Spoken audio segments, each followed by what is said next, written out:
So after finally getting the book Overcoming Shyness after completing the Stonehenge base, there's actually a picture of it on page 102. But the title's different. It says The Treatment of the Taciturn Person, which as far as I know isn't a real book, so I don't know why they changed the title for this image of it. This page also has pictures of pears for some reason. It also mentions the Diadem of Kings, but it doesn't make a big deal of it. I just find it weird that for the rest of the guide they really don't make a big deal over Pooh's other items if they mention them at all, when just a little bit ago they went out of their way to make this big spectacle of the Sword of Kings. Like, I get it, it's a really rare enemy drop and it's your only point to get that, but I mean all of these items are also the only things in the game he can equip that actually help him, so I don't know, I think it'd be worth making a note of. Page 103 makes some weird implications that there are enemies in the actual Looming Hall, because it says, although Electro's Spectre is vanquished, danger still lurks in the shadows of the Looming Hall, even though there's nothing there. I don't know why they said this, I don't know if this is from an earlier build or something, but there's nothing. Also, I like the hyper-spinning robot's bio on this page.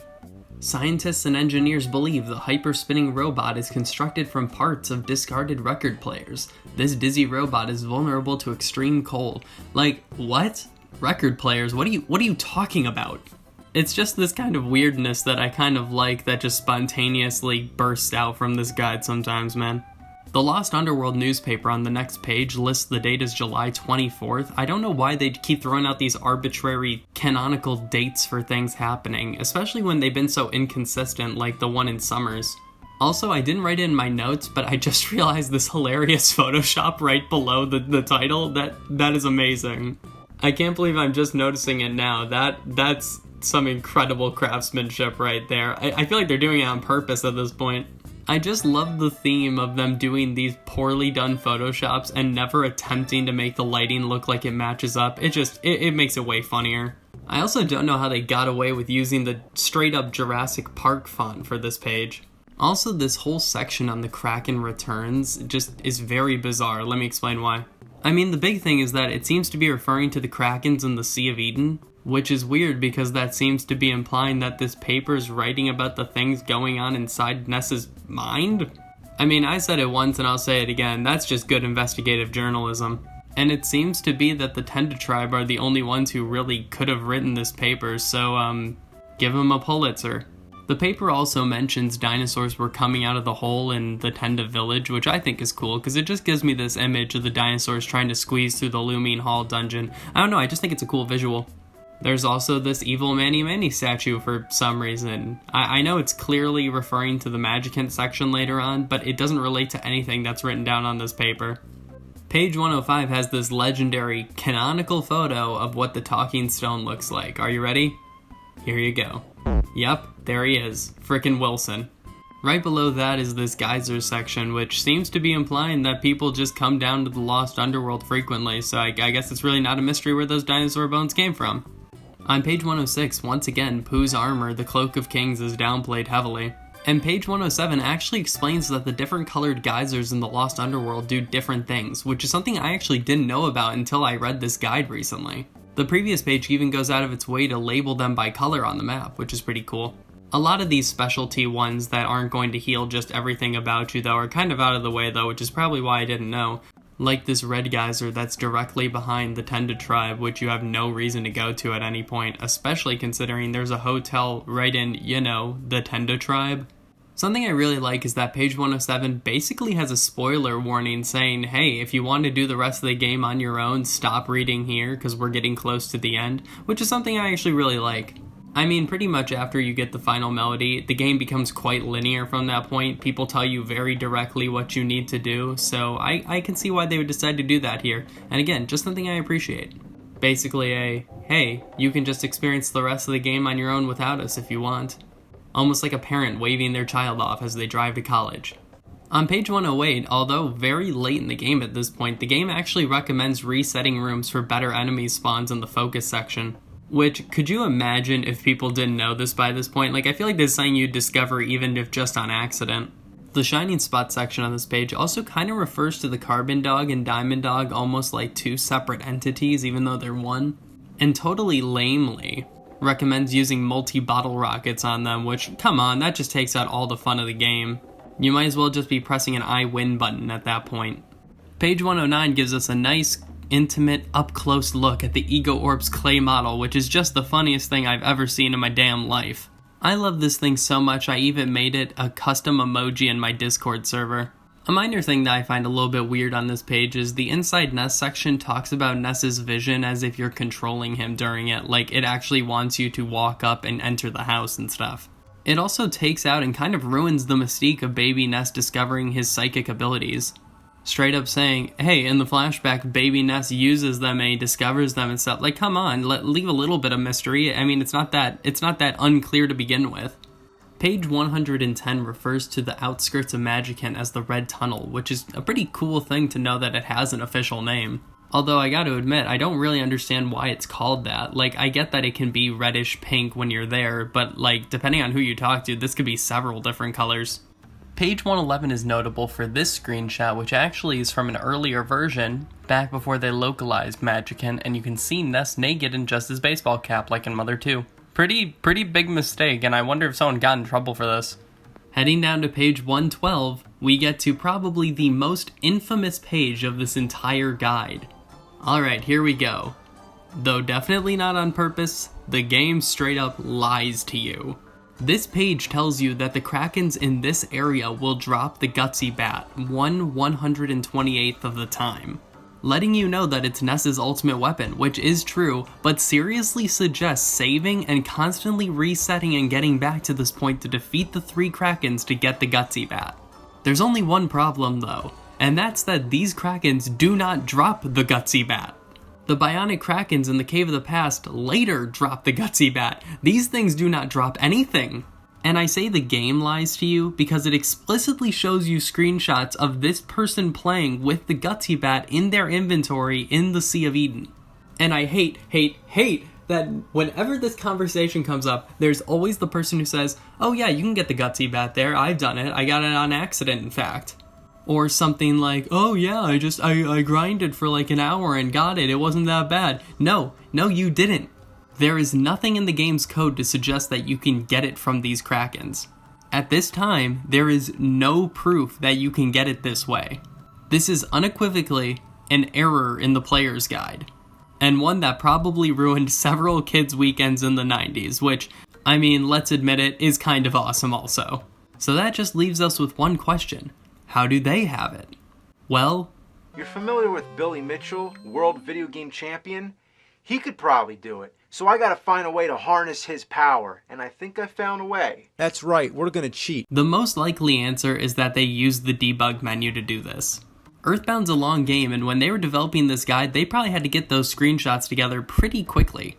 And when you're on that kind of time constraint, you can't just waste a whole day of work going through the Red Tunnel over and over again to get to the Sea of Eden to fight the Krakens repeatedly just to lose the dice roll again to get the Gutsy Bat screenshot. So they used the debug to put it in their inventory. There's nothing wrong with that, it's just that it probably caused a lot of kids to cry. Which again, in my book, is awesome. The funny part is that they probably used the Gutsy Bat on Ness's Nightmare, because on the next page, 113, they really don't make a big deal about him, saying he's like a pretty easy boss. In fact, they probably use the Gutsy Bat for the rest of the game, which is why the difficulty's not as played up as it was before in the manual. Gutsy Bat rant over. The Saturn Valley World newspaper on page 114 says it's on September 3rd. And while this is definitely just a coincidence, I find something oddly poetic about them defeating Gygas on a Sunday. I mean, I guess assuming they don't rest for a whole night before they go back to the past. Something else a lot of you have been wanting me to talk about is that this page actually tells you to use the rock candy glitch, which can make your stats insanely high. I think it is kind of funny because I feel like the writers probably knew this was a glitch and just put it in anyway because they were like, hey, people should know about this. So yep, rock candy glitch is canon. I also enjoyed this original character they created for this section, Dr. R. Muffin, like Dr. Ando Nuts, that's cute. Page 115 mentions Sunday again, which is definitely a coincidence, and also dubs the language Mr. Saturn speed as Saturnian. I also like this page on the phase distorter, which totally commercializes it being John Malkovich style.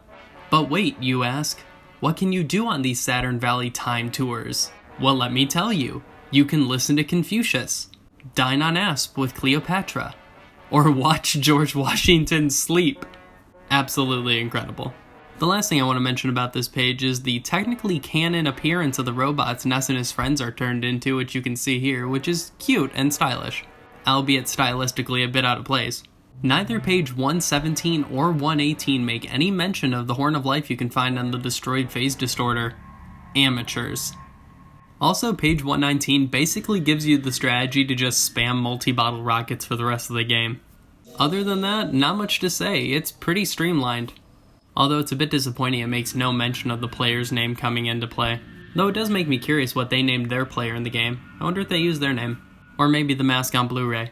I'm kidding, that'd be ridiculous. It'd probably be the mask on VHS. After the final boss section, page 120 has one final newspaper, another edition of the Onet Times. There's actually quite a few cool things to take into account here. For one thing, it goes out of its way to make it clear that yes, Ness and Paula are a couple. It also says that Ness and Paula head to Onet after seeing her parents, even though she'll depart there. Weirdly enough, it also says that Ness and Paula show Ness's mom the photo album, even though it's the other way around. It also goes out of its way to name drop Disneyland, so yeah, Disneyland's canon. Which also probably means that Dr. Andonet's invention, the Skywalker, being renamed to the Skyrunner is also probably a story change. Dr. Andonet's receiving a cease and desist? Confirmed. A neat little touch is that they show off the use of the bicycle in Deep Darkness, which is something that a lot of people probably wouldn't know about otherwise. And the final section, A Letter from the Future, leaves us with one last fourth wall break. After the bows have been taken and the credits run, Ness wakes up to a pounding at the front door. It's Picky, Pokey's little brother, bearing a letter. It seems that Pokey will seek revenge, and that the adventure has just begun. Not. And that's all, folks. The rest of the pages give you some pretty nifty charts that could probably be pretty helpful. Page 129 includes the famous, or infamous depending on how you look at them, Scratch-and-sniff cards, which was nice of Nintendo to go out of their way to include in this PDF. But unfortunately, it really doesn't seem like there's a way for me to effectively review these. There's some pretty funny implications here, like the Ness one smelling like sweat, Carbon Dog smelling like hot dogs, which is hilarious, and Bubble Monkey smelling like bananas, which is cool. This one is the most interesting of them, though. Take a big whiff, get a big prize. Back when the game came out, you could actually take a guess and mail it to Nintendo, and if you got it right, they would send you something pretty cool, this mock pizza air freshener. These things are extremely rare nowadays, one of the most coveted pieces of EarthBound merchandise, and always go for a lot of money when they go up for auction. And fittingly enough, apparently the right answer to this card was pizza. There's a few other cool cards in the manual, but yep, that's about it. It was really awesome reading this thing over the past couple weeks, and I'm glad that you guys enjoyed this series so much. And who knows, maybe at some point I'll make videos on the fan gamer guides they've made on a bunch of the EarthBound games. I feel like you see oftentimes people praising this guidebook for its personality, but it seems like very few people have actually read it from cover to cover. So here I am, Mr. EarthBound, coming in to save the day once again. One more thing about the mock pizza air freshener. Thank you to EarthBound Central for the information on it for one thing. And also back in 2018, Chugga Conroy sent one into Nintendo and received a bookmark. Meaning yes, this Mario character is canonically also an EarthBound character. Change their symbol and smash accordingly, Sakurai. Overall, I really enjoyed this book for what it was. Yeah, it has some mistakes here and there, but it's a lot of fun throughout, and I appreciate the amount of work, passion, and effort that was really put into it. If you're curious, this thing also goes for monstrous amounts of money when it's up for auction and on eBay and stuff. Wouldn't be a piece of EarthBound merchandise if it didn't, would it? If you enjoyed this series, I highly recommend checking out the link in the description to the official PDF that Nintendo released. There you can actually read it completely for free. It's awesome. I guess the last thing I want to do is give some shoutouts to these people, the wonderful people who put this entire thing together.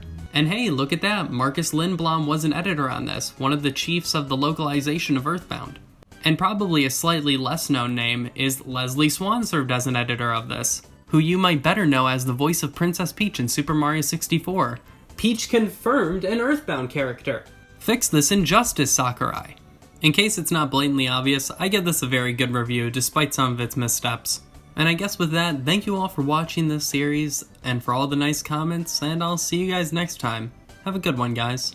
And if you don't, I will send the monkeys with the assault rifles after you.